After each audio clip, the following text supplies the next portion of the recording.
रात्रि क्लास चल रहा था 20 जुलाई 1968 और दूसरे पेज के आदि में तीसरी चौथी लाइन में बात चल रही थी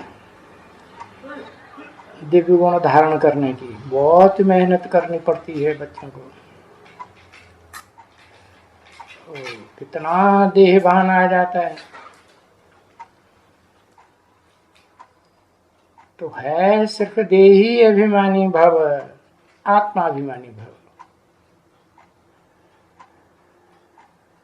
अरे भाई, कहता कौन है आत्माभिमानी भव? साकार निराकार का मेल कहता है, या जो सदा निराकारी निराकार है वो कहता है आत्माभिमानी भव। वही कहता है जो कभी देहभान में नहीं आता, सदा आत्मा है, सुप्रीम सोल।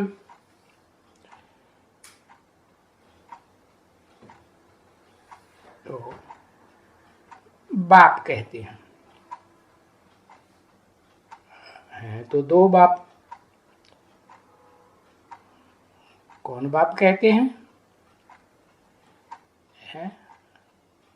वही बाप जो सदा आत्माभिमानी है वो ही कहते हैं। कहते कैसे है? वो तो आत्माभिमानी है, आत्मिक स्टेज में है। बिना शरीर के कैसे कहेंगे?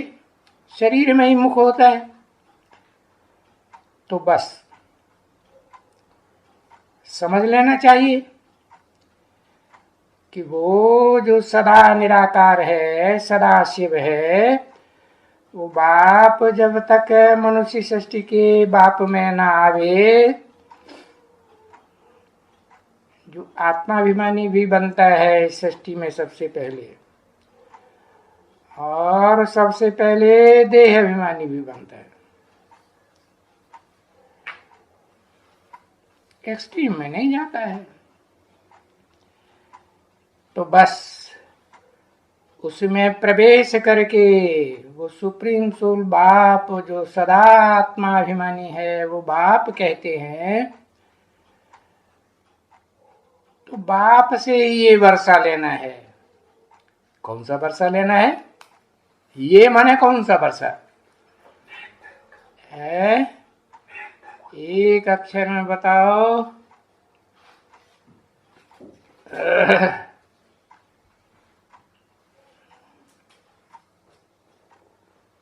लक्ष्मी नारायण का वर्षा।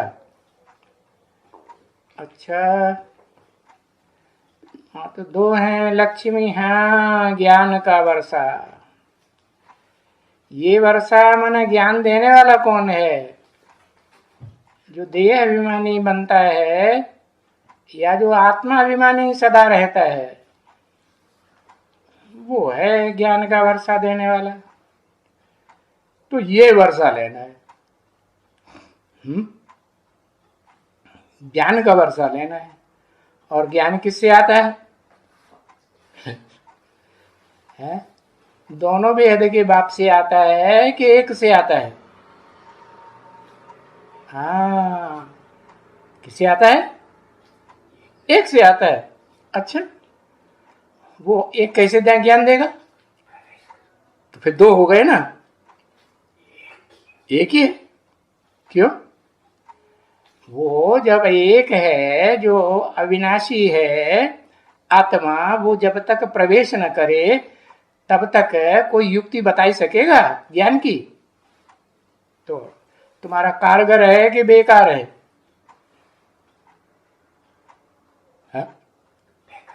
तुम्हारे लिए तो बेकार है। फिर कारगर किसके लिए?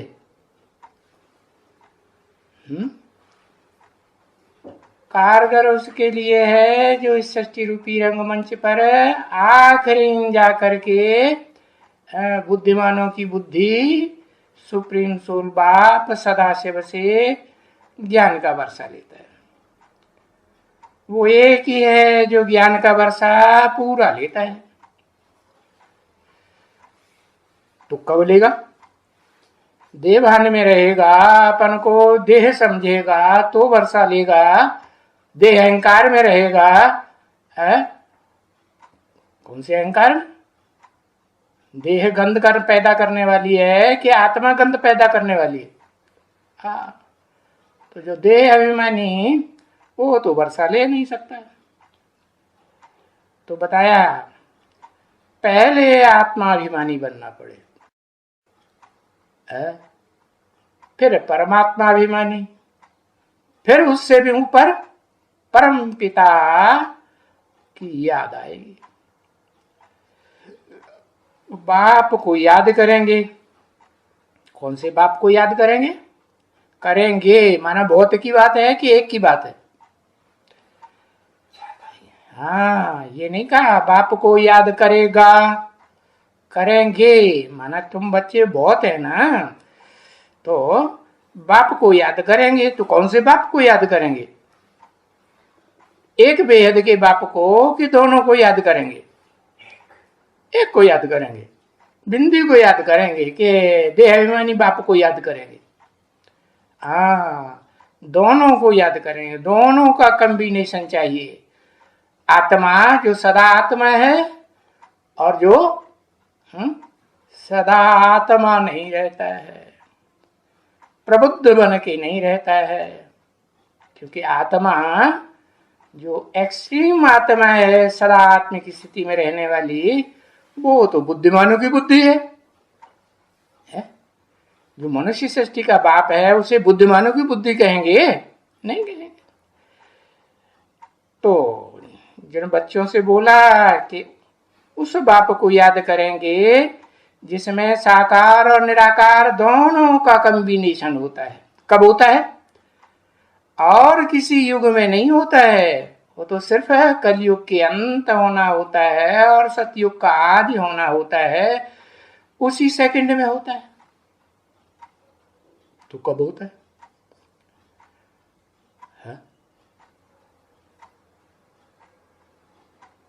कब होता है वो प्रत्यक्ष? बच्चों के सामने, ढेर सारे बच्चों के सामने प्रत्यक्ष होता है। सोले है।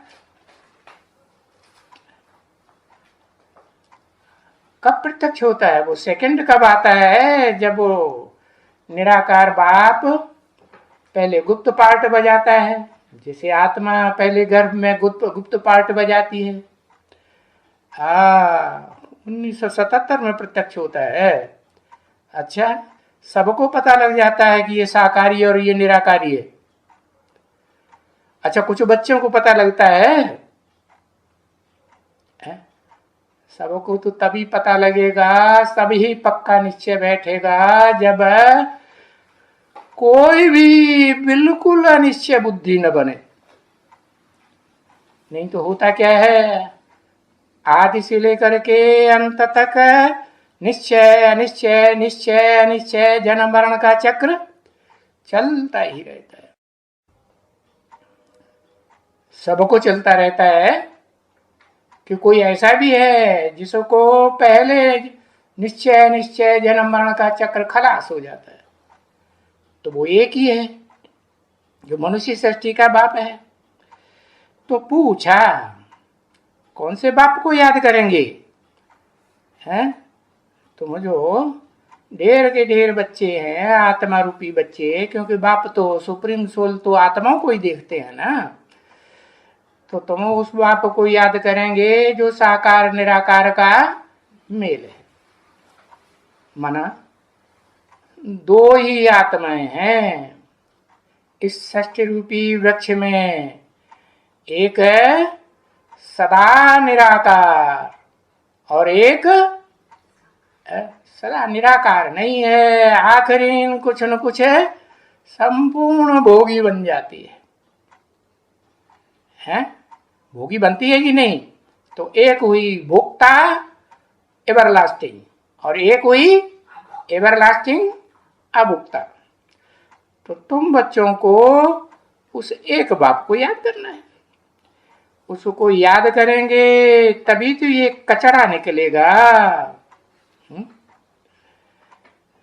किसको याद करेंगे? जो साकार निराकार का मेल है उसको याद करेंगे तभी कचड़ा निकलेगा। अच्छा, तो ये तो बहुतों की बात हो गई, बहुत आत्मा रूपी बच्चे हैं उनकी बात हो गई जो भोगी हैं। लेकिन जो एक ऐसा बाप है इस मनुष्य सृष्टि रूपी रंगमंच का जो भोगी तो है लेकिन अंत में जाकर के संपूर्ण भोगी बनता है।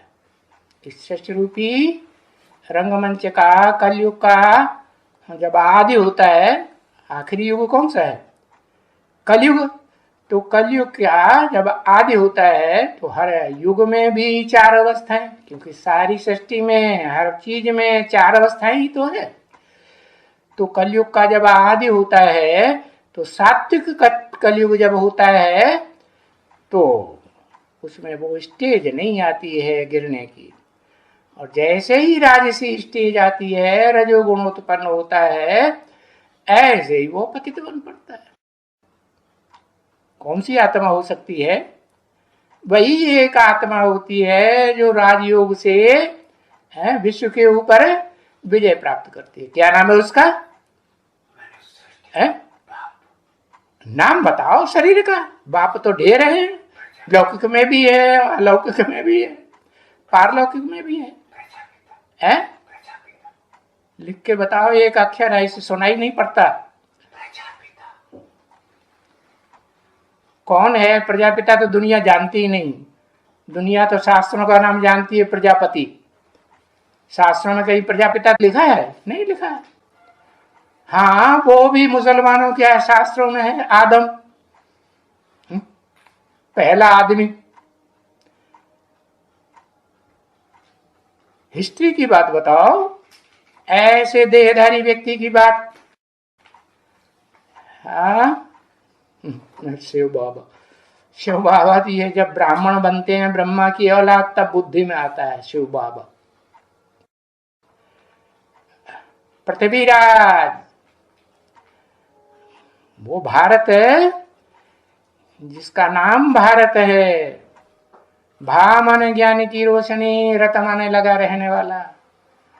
सदा ज्ञान की रोशनी में लगी रहने वाली एक ही आत्मा है सृष्टि रूपी रंगमंच पर, जो कलयुग में जब कलयुग रजो प्रधान बनता है, शुरुआत होती है रजो प्रधान बनने की, तो फिर हार खा जाता है कि नहीं? हाँ, हार खा जाता है। नहीं तो वो सदा विश्व विजयी रहा, या कोई उसके ऊपर विजय प्राप्त कर सका? कोई नहीं प्राप्त कर सका। तो ये जो हार खिलाने वाला कचड़ा है, क्या? विकार। विकार कैसे पैदा होते हैं? देह की सुंदरता से विकार पैदा हो जाते हैं। तो बताया ये कचरा निकलेगा देह भान का, निकलेगा ना? अच्छा, तो समझ गए हैं बच्चे कि पांचों विकारों का जो कचरा है वो देहभान है? और सभी बच्चे समझ गए हैं। सभी माने कितने? सभी माने कितने हैं? 4.5 लाख। क्योंकि शिव बाप तो आत्मिक रूप में बच्चे जो बनते हैं, आत्मिक स्टेज धारण करते हैं बाप की वाणी सुन करके, समझ करके, तो वो तो सिर्फ होते नहीं है। तो सिर्फ बच्चों को याद नहीं रहता है क्या कि इस देहभान को छोड़ना है। क्या याद नहीं रहता है? काम क्रोध लोभ मोह अहंकार ये तो छोड़ना है, लेकिन ये भूल जाते हैं कि देह अहंकार को छोड़ना है, मना आत्मिक स्टेज में आना है। घड़ी घड़ी भूल जाते हैं। इसका मतलब घड़ी घड़ी देह में लगाव लगाया होगा ना, है? कुछ न कुछ तो लगाया होगा। कितने जन्म? 63 जन्म। अच्छा, जो पहला जन्म होता है सतयुग में, तो वहां आंखों में लगाव नहीं लगता है, तो देह का अंग नहीं है, तो कितने जन्म लगाव लगा? सूक्ष्म इंद्रिय है? हाँ, 84 जन्म का लगाव लगा हुआ है। तो बच्चों को याद नहीं रहता है। और जो नंबरवार आत्मिक स्टेज में स्थिर होते हैं 4.5 लाख, इस षष्ठी रूपी रंगमंच पर बेहद के बाप के जो सुप्रीम सोल है उसके रहते रहते, तो वो तो सिर्फ 4.5 लाख है, उनमें भी नंबरवार। तो बच्चों को याद नहीं रहता है। किसने बोला? बच्चों को याद नहीं रहता। ये बोला किसने है? सुप्रीम सोल बेहद के बाप ने बोला या मनुष्य सृष्टि के बाप ने बोला है? जो सुप्रीम सोल बाप है वो साकार शरीर में आकर के बोलता है। बोलने वाली आत्मा है, न कि शरीर देहधारी प्रजापिता है, जिसका नाम प्रजापिता पड़ता है, उसका नाम है।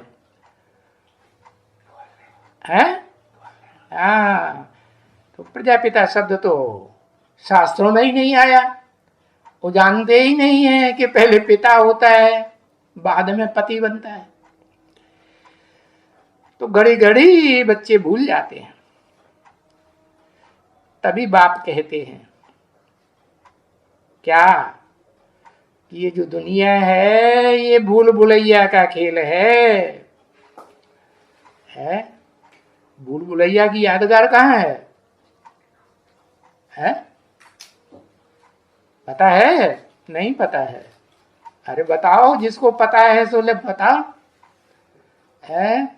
भूल भुलैया की यादगार लखनऊ है।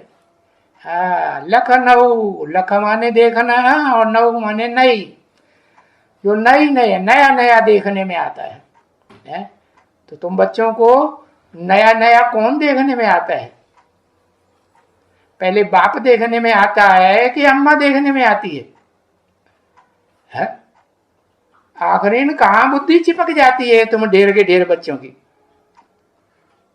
अरे अम्मा में चिपक जाती है बुद्धि रूपी आत्मा के देहधारी में चिपक जाती है, जो अपने देहभान को छोड़ ही नहीं पाती है। हाँ, सभी बच्चे जो भी अपने देहभान को नहीं छोड़ पाते हैं, ढेर के ढेर हैं। तादाद भल बता दी, तो वो बीज रूप आत्माएं जो नहीं छोड़ पाती हैं देहभान को, वो आखिरी इन माता में ही जाकर के चिपक जाती है। और एक ही आत्मा ऐसी है जो जब पुरुषार्थ संपूर्ण होता है सुप्रीम सोल बाप की याद का, तो फिर पूरा देहभान से छूट जाती है कि चिपकी रहती है, लगाव लगा रहता है कि अटैचमेंट खलास हो जाता है, खलास हो जाता है। कोई देहधारी से लगाव नहीं। भूल भुलैया का खेल है तो सब देहधारी 4.5 लाख के अलावा, लेकिन उनमें भी कोई अव्वल नंबर है धरणी है, जरूर सार रूप में होगी। तो इस दुनिया का सार रूप धरणी का नाम क्या है पता है? जगदम्बा। नहीं, जगदम्बा में तो बहुत पहले ही देवभान आ जाता है। हाँ, लक्ष्मी। लक्ष्मी भी तो बाद में वो क्या नाम आत्माभिमानी बनती है। हाँ, वो परम ब्रह्म का रूप पहले कौन बनता है? नहीं, सारी दुनिया जितनी भी धरणी है उस धरणी का central point of the world है वाराणसी, काशी। तो वो काशी जो है, इसीलिए बताया शास्त्रों में कि जो प्रजापिता वाली सोल है, मनुष्य सृष्टि का बाप, उसकी प्रिय धरणी कौन सी है? काशी। काशी शास्त्रों में नाम और दूसरा क्या दिया है? शास्त्रों में नाम दिया है, जगन्नाथपुरी की रथ यात्रा निकालते हैं तो उसमें 3 मूर्तियां दिखाते हैं। कौन सी मूर्ति? सुभद्रा। भद्र माने कल्याणकारी, सुभद्रा माने वो आत्मिक स्टेज धारण करने वाली है, उनमें सुंदर कल्याणकारी। तो वो आत्मा उस भूल भुलैया के खेल में पहले पहले उस स्टेज में आती है तो भी भूल भुलैया का खेल लगता है, उसको असर करता है या नहीं करता है? नहीं करता। अच्छा, बताया कि जो भी रुद्रमाला के मणके हैं उनमें एक को छोड़ करके बाकी सब महाकाली के चक्करी में आ जाते हैं। क्या एक भी साकारी सो निराकारी बाप को अंत तक जो परीक्षाएं होनी है, ऊंचे से ऊंची, जिन परीक्षाओं के पहाड़ दुखों के गिरने हैं, तो उनमें फेल हो जाती है। तो वो भी आत्मा उसमें फेल हो जाती है। एक ही है जिसके लिए बोला है कि बाप भारत पर फिदा होकर के आया है। भारत माने जो ज्ञान की रोशनी में भले द्वैतवादी द्वापर युग इस सृष्टि पर उदय होता है तो भी आत्मिक स्टेज में रहता है या भूल जाता है? द्वापर की आदमी रहता है। तो ये भूल भुलैया का खेल है। क्या? देहभान। और जबकि बाप आया हुआ है माने इस सृष्टि पर प्रत्यक्ष होता है तो कहेंगे आया हुआ है। प्रत्यक्ष होता है तो साकारी रूप में प्रत्यक्ष होता है कि सिर्फ निराकारी रूप में? हाँ, वो निराकार बाप जो सदा निराकारी स्टेज में रहता है, वो साकार देह अभिमानी जो इस सृष्टि पर एवरलास्टिंग देह अभिमानी है, उसमें जिसका देहभान पूरा खलास नहीं होता। देह खत्म होती है उसकी? नहीं खत्म होती। उस बाप में आया हुआ है तो कहा जाता है साकारी सो निराकारी। उसमें आया हुआ है तो और बच्चों को मालूम पड़ गया है। जब वो प्रत्यक्ष होता है सच्ची रूपी रंगमंच पर है, जैसे आत्मा गर्भ में से प्रत्यक्ष होती है, बाद में पहले गुप्त पार्ट बजाती है, तो सुप्रीम सोल भी तो आत्मा है या नहीं है? हाँ, तो पहले गुप्त पार्ट बजाती फिर प्रत्यक्ष होती है। तो बच्चों को मालूम पड़ गया। अभी पता चला है बच्चों को, जो ढेर के ढेर बच्चे हैं उनको कब मालूम पड़ता है? टोटल तो तब मालूम पड़ता है जब इस मनुष्य सृष्टि का जो बीज रूप बाप है वो संपन्न स्टेज को प्राप्त करे। आत्मा जो बौद्धिक शक्ति को प्राप्त करने वाली है, ऊंचे से ऊंची शक्ति है बुद्धि, उस स्टेज में भी कहेंगे कि बाबा आया हुआ है, शिव आया हुआ है। ये नहीं कहा, क्या कहा? बाबा आया हुआ है, माने सिर्फ निराकार नहीं आया हुआ है, निराकारी सो साकारी आया हुआ, बेहद का बाप आया हुआ है। एक बाप तो नहीं कहेंगे, बेहद का बाप आया हुआ है, आ गया है, कि बुद्धि में मालूम पड़ जाता है। तो ये समझना चाहिए कि बाबा से बेहद का ये वर्षा मिलेगा। जो साकार निराकार का मेल है उससे ये वर्षा मिलेगा। और फिर किसको समझना चाहिए है कि जो निराकारी बाप है, सिर्फ निराकार आत्माओं का बाप है, तो प्रजापिता किससे वर्षा लेता है? पहले पहले एक शिव बाबा से प्रजापिता वर्षा लेता है, बाबा से, साकार निराकार के मेल से। कैसे?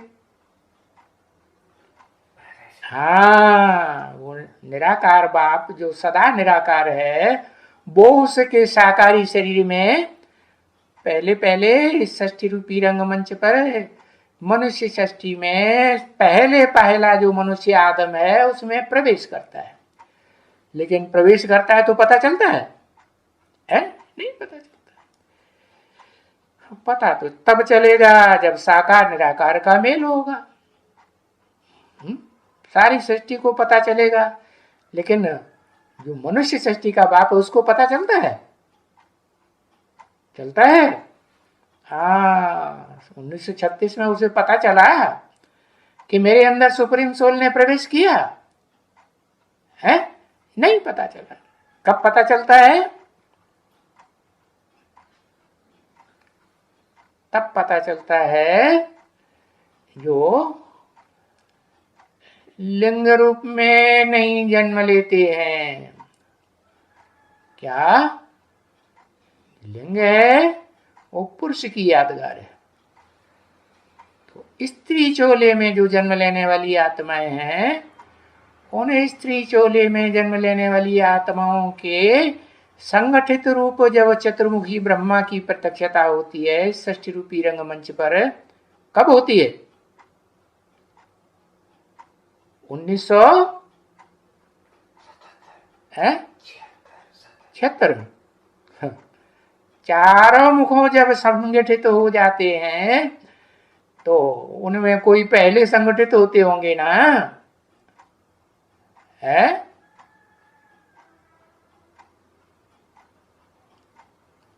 वही जो त्रिमूर्ति में जिनको फाइनल किया जाता है। तीन मूर्तियों में तुम बच्चों ने समझ लिया कौन सी तीन आत्माएं इस षष्ठी रूपी जंगमंच की भोगी आत्माएं हैं? एक जगदम्बा और एक आदि लक्ष्मी, और आदि लक्ष्मी का भी लक्ष्मीपति। उससे वर्षा मिलेगा तुम बच्चों को। और क्या मिलेगा? तुम बच्चों में भी जो पहला नंबर बच्चा है उसको ज्ञान का वर्षा मिलेगा। ज्ञान तो सभी लेंगे, बिना ज्ञान के तो किसी की सदगति होगी ही नहीं। उससे मिलेगा जो सुप्रीम सोल बाप है, जो कभी देवहान में नहीं आता, वो अकूट ज्ञान का भंडारी है। वो अकूट ज्ञान का भंडार उस बाप को मिलेगा जो इस मनुष्य सृष्टि का बाप है, पहला पहला आदमी। जिसको निश्चय है वो पुरुषार्थ करता है। तो पहले पहले निश्चय किसको बैठता है? भोगी आत्माओं के बीच में है, प्रजापिता को। हाँ, तो पुरुषार्थ करने वालों में भी नंबरवार हैं। तो जो अव्वल नंबर आया हुआ है इस षष्ठी रूपी रंगमंच पर प्रत्यक्ष होता है भाई, रथ में आया हुआ है? रथ में आया हुआ है तो रथ तो इस शरीर का जो रथ कहा जाता है वो तो इस षष्ठी पर सदा हाजिर रहता है। लेकिन उस रथ में आया हुआ है जो इस षष्ठी रूपी रंगमंच का पहला पहला रथ, और बरोबर गाया भी जाता है कि भाई ब्रह्मा द्वारा ब्रह्मा का ही रथ गाया हुआ है। तो वो ब्रह्मा कौन सा है? जो आखिरी सबको पता चलता है कि वो ब्रह्मा कौन है?